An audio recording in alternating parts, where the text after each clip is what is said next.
Food എടുത്ത് വെക്ക്, എനിക്ക് പോയിട്ട് കുറച്ച് അത്യാവശ്യമുണ്ട്. നിങ്ങളെവിടെ പോകുന്നു ഈ സമയത്ത്? എടി മിനിയെ ഹോസ്പിറ്റലിൽ അഡ്മിറ്റ് ആക്കിയേക്കുമല്ലേ, ഡെലിവറി ഇന്നോ നാളെയെന്ന് പറഞ്ഞ് നടക്കുക. എനിക്ക് അവിടെ വരെ ഒന്ന് പോകണം.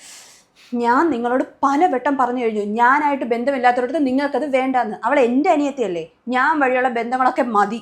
അതിനുവേണ്ടി എന്ത് തെറ്റാടി അവൾ ചെയ്തത്? ഇഷ്ടപ്പെട്ട ഒരുത്തനോട് ഇറങ്ങിപ്പോയി അന്തസ്സായിട്ട് ജീവിക്കുന്നതോ? അന്തസ്സോ? എന്ത് അന്തസ്? താഴെ ജാതിയിലുള്ള ഒരുത്തൻ്റെ കൂടെ ഇറങ്ങിപ്പോയിട്ട് ആ കോളനിയിൽ താമസിക്കുന്നതോ? നിങ്ങൾ ഇത്ര പെട്ടെന്ന് എല്ലാം അങ്ങ് മറന്നോ? അവൾ ഒറ്റ ഒരുത്തി കാരണം പാവം എൻ്റെ അച്ഛൻ എന്തുമാത്രം നാണക്കേട് സഹിച്ചു. ഇപ്പോഴും ആ പാവത്തിന് വെളിയിൽ ഇറങ്ങാൻ ഒന്ന് പേടിയാ. എന്തുമാത്രം സ്വപ്നം കണ്ട് വളർത്തിയെന്നറിയാവോ ഞങ്ങൾ അവളെ. മതി, എന്നെ കൊണ്ട് ഇനി ഒന്നും പറയിപ്പിക്കണ്ട. എടി അവള് ചെയ്ത തെറ്റിന്റെ പേരിൽ 1000 വട്ടം നിന്റെ അച്ഛന്റെ മുന്നിൽ അവളൊന്ന് കരഞ്ഞ് കാല് പിടിച്ച് മാപ്പ് പറഞ്ഞിട്ടില്ലേ? എന്നിട്ട് രക്തബന്ധത്തെക്കാളും നിനക്ക് നിന്റെ അച്ഛനും വലുത് അഭിമാനം. അതെ, എനിക്ക് വലുത് എൻ്റെ അച്ഛൻ്റെ അഭിമാനവും അന്തസ്സും തന്നെയാണ്. ഹലോ, ആണോ? ഞാനിപ്പോൾ വരാം. എടി മിനിക്ക് സീരിയസ് ആണ്, നിങ്ങളൊക്കെ ഒന്ന് കാണണമെന്ന് പറഞ്ഞു. നീ കൂടെ ഒന്ന് വാ. ഞാൻ വരുന്നില്ല, എനിക്ക് കാണുകയും വേണ്ട.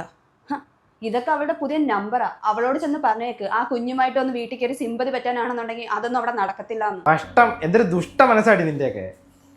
ആഹാ, ഇന്നെന്തു പറ്റി നേരത്തെയൊക്കെ? എടി മിനി, നിങ്ങളോട് പലവട്ടം ഞാൻ പറഞ്ഞു അവളുടെ കാര്യം എന്നോട് പറയരുതെന്ന്. ആടി ഇനി മിണ്ടാനൊന്നുമില്ല. നിനക്ക് നിന്റെ തന്തയ്ക്ക് സന്തോഷമാവട്ടെ.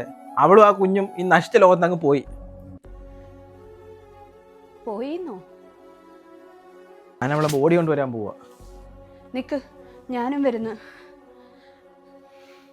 അവളെ നമുക്ക് നമ്മളെ വീട്ടിൽ കൊണ്ടുപോവാം. ഞാൻ അച്ഛനോട് വിളിച്ച് പറഞ്ഞോളാം. അമ്മ ഉറങ്ങുന്ന മണ്ണിൽ വേണം അവളെയും കിടത്താൻ. നീ എവിടെയും വരുന്നില്ല, നിന്റെ വീട്ടിലേക്കോ? ആ നരകത്തിലേക്ക് അവളെ കൊണ്ടുപോയി കഴിഞ്ഞാൽ അവൾ ആത്മാവ് പോലും എന്നോട് പുറക്കില്ല. നിന്റെയൊക്കെ വാശിയും വൈരാഗ്യവും. ജീവിച്ചിരുന്നപ്പോൾ അവളോട് ക്ഷമിക്കാൻ വേണ്ടി അവളെ ശവത്തിനോട് നീ ഒന്നത് കാണിക്കണ്ടിനി. ഇല്ല, എനിക്ക് കാണണം. ഞാൻ വളർത്തിയത് അവളെ. നീ നിന്റെ വീട്ടുകാർ അവളെ കാണില്ല. ഒരു ചേട്ടനെന്ന നിലയ്ക്ക് ഞാൻ അതെങ്കിലും അവളോട് ചെയ്യേണ്ടി വരും. ഇതൊക്കെയാണ് നിനക്കൊക്കെ ഉള്ള ശിക്ഷ.